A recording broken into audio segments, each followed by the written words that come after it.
mainit na pangyayari at usapin ating uusisahin.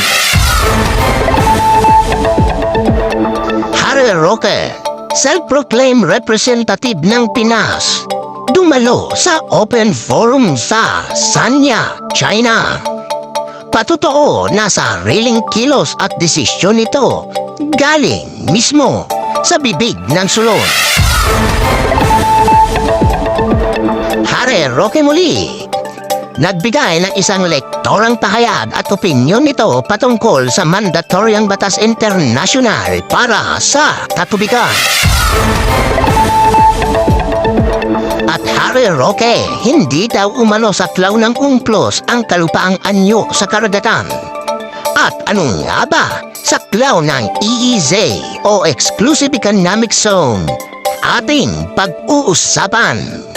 At personal na opinyon sa hakbang ni Roque, positibo at negatibo, ating bibigyan ng makatotohanang komentaryo.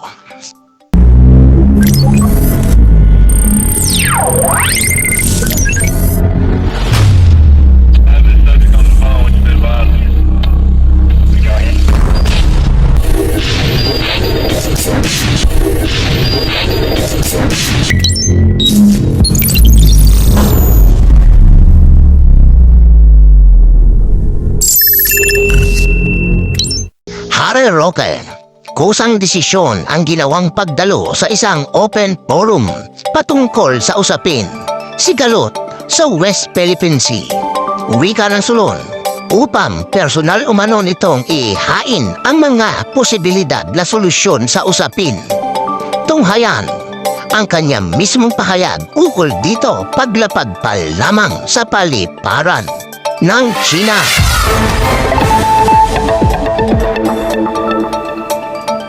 Magandang araw sa inyong lahat ha. Ngayon po ay Martes ng gabi, kaya Spokes Hour na naman. Nasa na naman sila Kwatserong Spokes. Ngayon po ako'y nasa Guangzhou Airport. Pero pagamat tayo po'y nasa China, tayo nga papuloy na dito para sa ilang komprehensya. Ako po'y mag-propose sa kauna-unahang pagkakataon ng isang mapayapang solusyon sa pinag-aagawang isla dyan sa West Philippine Sea. Mantakay ninyo ha, nagpunta pa talaga ako sa China para mag-propose ng solusyon.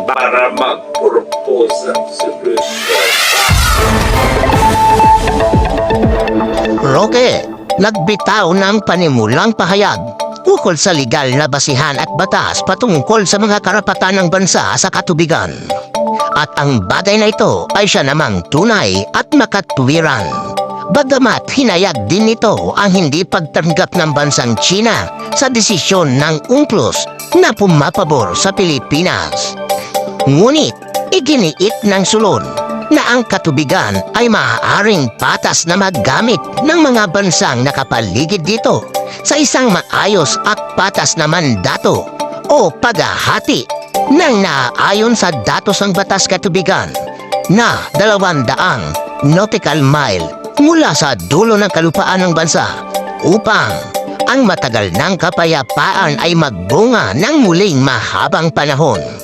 At maaari sa pahayag na ito ng sulon ay sumasang-ayon ang ating mga kababayan. Tunghayan ang kanyang lekturang pahayag bago magsimula ang opisyal na open forum meeting nito.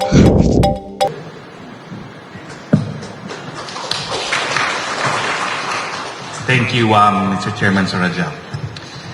It was in 1995 that when I completed my Masters of Laws at the London School of Economics under Judge Rosalind Higgins and Eli Lauterbach.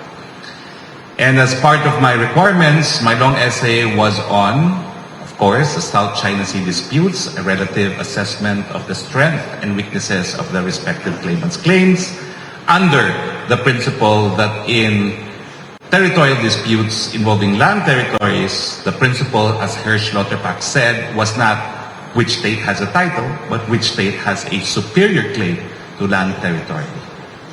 I note with regret that 20 years later, scholars from all the claimant countries are still talking about the same thing. We have come to a point that we have all memorized the alleged basis of title from all the claimant countries. But I regret to say that so far, there's really been much literature on a possible solution to the dispute. And that is my task this afternoon, because quite frankly, the literature on the West Philippine Sea or the South China Sea has become boring and repetitive. I have to say, though, that from the academe, having joined the tumultuous world of politics for the past 6 years, that I find it refreshing that at least in this conference, we have had novel suggestions on how to resolve the disputes, highlighting, for instance, existential questions of climate change. And of course, as our colleague from Indonesia has said, concerns about environmental law. But the reality is the dispute is about land territories. And it is still land from which we reckon maritime territories, and any resolution, therefore, has to apply existing principles of public international law, not UNCLOS. Existing principles of public international law, not UNCLOS, on which state has a superior claim to the disputed islands. So, my position is that in fact, 2 cases decided fairly recently provide us with a general framework by which arrive at this solution. I refer to the Permanent Court of Arbitration's decision in the case of Eritrea versus Yemen, which was actually a Security Council mandated compulsory arbitration where judges of the ICJ sat as arbitrators, and the recent ITLO's decision on the Philippines versus China, which our Chinese colleagues have flatly rejected, which nonetheless, I submit, provide us with a framework for a possible solution. We also, therefore, need to go through a comparative analysis of the relative strength and weaknesses of each claimant's claim. Now, some of the important jurisprudence as far as land territory is concerned, Palma's case involving the Philippines. The Americans lost it for us, where of course the principle is discovery alone gives rise only to an inchoate title, which was made perfected through effective occupation. We also apply the law applicable at the time the right is acquired and the law applicable at the time that the right is being enforced. Now, of course, the biggest factor in favor of the Philippines, we're the only archipelagic state that can utilize archipelagic strait-based lines in determining the full extent of our EEZ. And because of this, we're the only country with an indisputable claim to 200 nautical miles of exclusive economic zone. Now, what are the principles of Eritrea versus Yemen, which I think are material here? The first principle is there is no all or nothing rule, meaning just because China claims the entirety of the South China Sea or the Philippines claims 8 islands, that it is entitled to all the islands that they're claiming. The tribunal ruled that you need to prove a superior claim to each and every individual disputed island. So that's the first important principle that we apply. Second, islands, and when I use islands, I mean high tide elevations, permanently above water. This is where UNCLOS is applicable here. Use islands, I mean high tide elevations, permanently above water. This is where UNCLOS is applicable here. Can only generate 12 nautical miles of territorial sea, and that, in order to become an island, you must be able to sustain human habitation. Now, Philippines versus China, what does it say? It says that none of the geographic features is an island.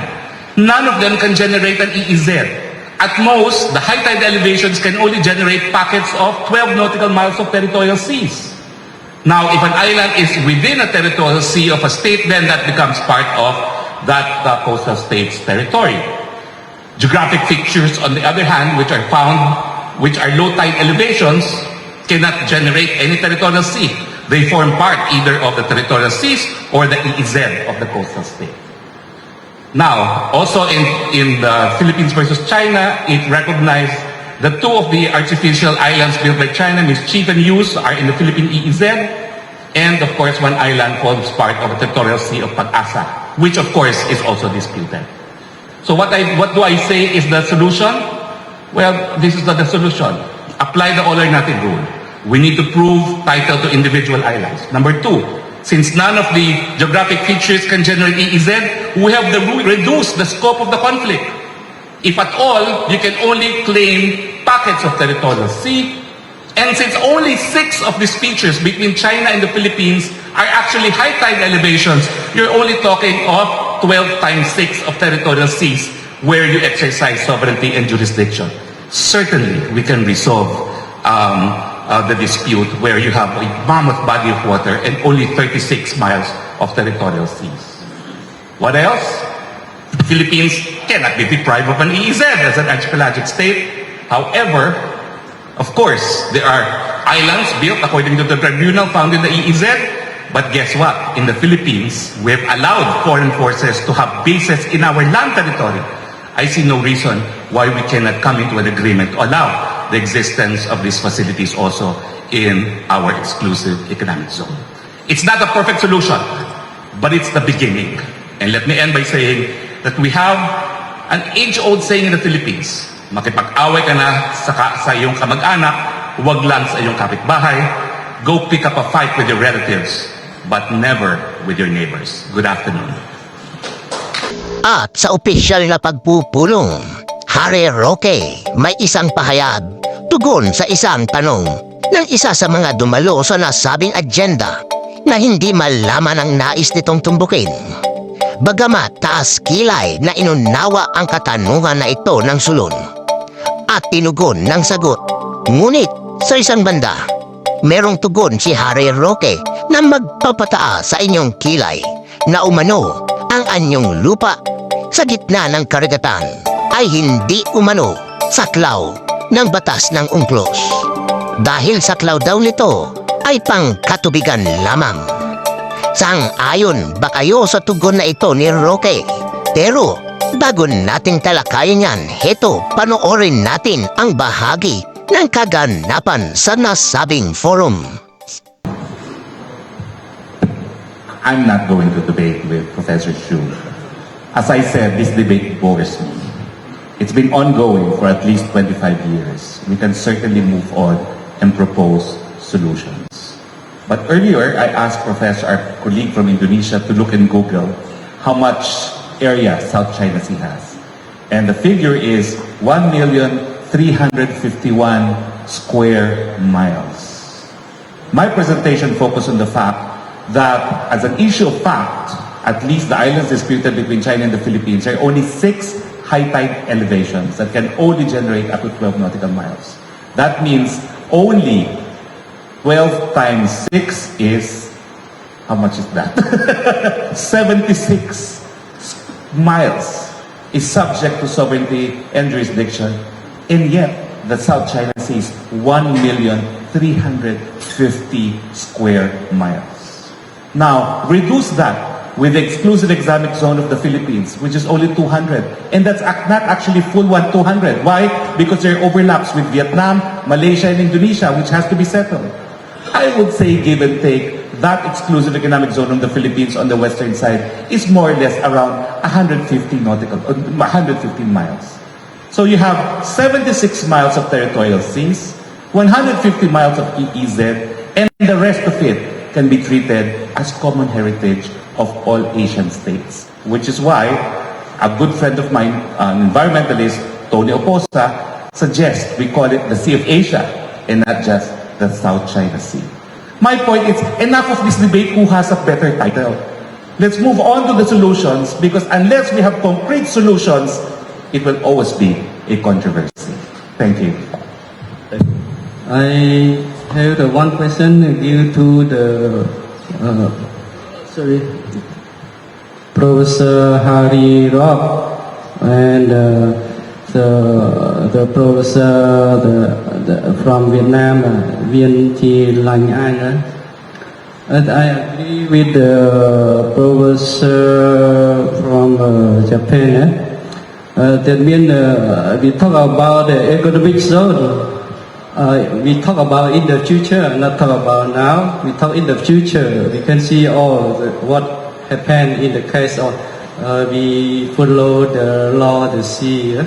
Like we don't know yet in the South China Sea about the borderline line, even though the high sea or deep sea we're not clear, but we want to join cooperation all the the customer and always the custom scholar, everything they focus on economic, the main focus on the maritime security, everything. But in the case, if we don't divide borderline 200 mile or international zone 200 mile more, we not clear when have the problem. For example, country A ship the petroleum cross there, but actually we touch the big rock or sink, spill out to the sea. So which country will respond? Or the ship owner? Thank you. Okay. Well, I'm not sure what the question was, no? But I think it has to do with the arbitral award, which has been a constant theme. So let me address that, no? I was one of those that pushed for it because I thought under the UNCLOS we could use clarifications that could be made by body of experts on UNCLOS. And the clarifications were made without any ruling on sovereignty. Without any ruling on sovereignty. Amongst which, the status of historic claims to water, the extent of the Philippine exclusive economic zone, and whether fishing practices, certain fishing practices, were in conformity with the UNCLOS provisions on preservation of the marine environment. No? So beyond that, we can't claim any further victory other than clarifications made, which is why on the second case now that they're contemplating to file, I have been vocal against it because I said it will not serve any further purpose given the reaction of China, which is basically a reaction of complete rejection. No? So what will you achieve with the second victory? And I can assure you, if we file suit again for environmental degradation, assuming we can prove that these acts of degradation were committed by Chinese nationals, we will win. The next question is, so what? China will just ignore it again. Which is why I'm advocating now, let's talk about solutions. Because the two cases that I mentioned, Eritrea versus Yemen, and even the arbitration that China refuses to recognize, gives us the seeds for an agreement. I will repeat it. The 76 miles subject to sovereignty and 150 subject to economic rights out of 1,350,000 square miles of South China Sea. That's tiny, and there's plenty of room for us to cooperate. Anong. Thank you, Mr. Chairman. I just want to add a very brief point to what distinguished Mr. Roque said. I think China did not recognize the legal standing of that arbitration to start with, rather than opposing the award, because China refused to go into the arbitration with the Philippines. Therefore, whatever the result it was illegal and illegitimate. That's the very important point. And as a lawyer, allow me to emphasize one point. Arbitration needs the consent of the two parties involved. If you try to bind the other party without its consent to arbitration, it is illegal to start with. Thank you. Thank you. Very briefly. Very briefly. Well, I guess, number one, we all have to recognize the sources of international law. All the sources that I cited are not binding because they're case law, but because they form part of customary international law. The same thing about the mandatory dispute settlement procedure of UNCLOS. It took us so long to negotiate UNCLOS because we wanted it to be a restatement of customary law, and whether or not China will recognize that it's being a party to the UNCLOS also meant recognizing the compulsory dispute settlement resolution may not be acceptable to China, but unlike the Security Council, no one state, even China, can veto the formation of customary norms. At ayon sa inyong napanood at nasaksihan, heto, tugunan natin ang nauna ng pahayag ni Roque. patungkol sa kalupaan sa gitna ng karagatan na hindi daw sakop ng batas ng UNCLOS. Unang-una, sino ba si UNCLOS? Si UNCLOS o United Convention of the Law of the Sea ay hukumang international na binuo ng lahat ng bansa para sa legal na mandatos, batas at international na hukuman para sa pantay-pantay na pag-amenda sa karapatan ng bawat bansa sa katubigan na ayon sa EEZ o Exclusive Economic Zone.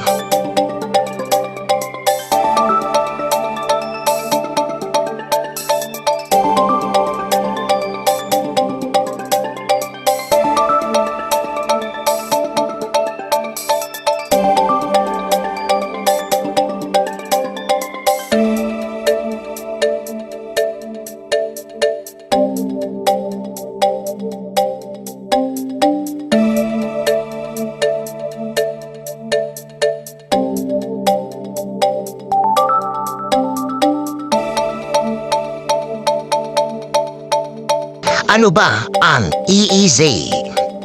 Ang EEZ o Exclusive Economic Zone, ito ay ang pagpapahintulot o pagbibigay karapatan sa isang bansa para gamitin, siyasatin o sa mga likas yaman nito na eksklusibo sa bansang nakapasakop dito ayon sa international na mandatos na isa rin ang China sa nakapirma nito noong tinatag ang UNCLOS.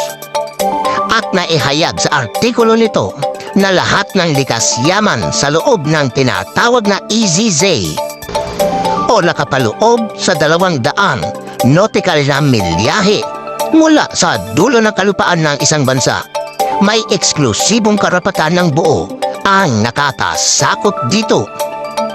Kaya, Attorney Harry Roque, baka babawiin mo na naman muli ang mali-mali mong pahayag. Sana ito ay maunawaan mo pag sinabing likas yaman. Sa aking pagkakaunawa, bagamat elementaryal lamang ang ating inabot, pero at ganun pa man, siguro madami sa inyo ang papabor sa aking pagkakaunawang ito, sapagkat pag sinabing likas yaman, ito ay napapaloob sa mga anyo ng tubig, kalangitan, kalupaan at mga taglay nitong mga bagay, uri, mina o mineral ay masasabing likas yaman. Sa madaling sabi, kung may kalupaan man sa nasabing karagatan at ito ay pasok sa EEZ ng isang bansa, ito ay may buong karapatan sa naturang likas yaman na ito na anyong lupa. Kaya Harry Roque, ano sa palagay mo sa deskriptong ito? At para sa personal kong opinyon sa iyo, Attorney Roque, ang ipinaglalaban ng Pilipinas ay ang ating karapatan sa ating eksklusibong ekonomiya na nasasakop, hindi kung ano paman. At kung ang iyong adhikain man ay positibo, sa iyong kusang pagdalo sa pulong na yan upang magbigay ng iyong suwestyon sa mga posibleng solusyon sa usaping teritoryo. Sa mata ng nakakarami, ito ay isang hakbang na may layuning tanglabas sa layunin ng gobyerno. At anuman ang magiging positibong resulta nito, ito ay magiging negatibo pa din dahil ang iyong presensya dyan ay hindi lehitimo upang kilalanin ng gobyerno. At bandang huli, gaano man kaganda ang iyong pakay, ikaw pa din ay sasalamin sa isang gawaing makapili. Ang pakikipagnegosasyon ng walang basbas ng gobyerno ay masasabi ng pagtataksil sa saligang batas. Kayo mga kamaski, ano ang inyong saloobin sa videong ito? I-komento mo ang iyong opinyon. Kaya kung bago ka sa aming channel at nagustuhan mo ang paksa sa videong ito, maaari bang kami ay iyong suportahan sa pamamagitan ng pag-like, subscribe at hit na din ang notification bell upang ikaw ay laging updated sa aming mga video i-upload dito sa Maskaradong Kumintarista ng Pinas TV.